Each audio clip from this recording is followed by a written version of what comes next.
История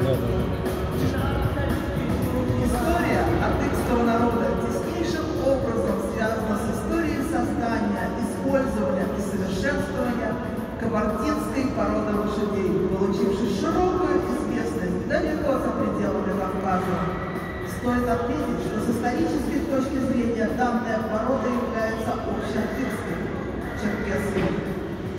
В переводе с кабардинского «адыги» переводится как «адыгская лошадь», «адыгэш». Порода сформирована в тяжелых, трудных условиях, содержание крупных островов не на пастбище. Летом это открытые горные пастбища, зимой предгорья и равнины. Лошади получают сено и зерно. Кабардинская порода лошадей издавна высоко ценилась как боевая лошадь. Они способны проходить огромное расстояние, при этом их никогда не подковывали, и они даже в большом числе не могли выдать передвижение войск стуком своих подков. В горных условиях эта лошадь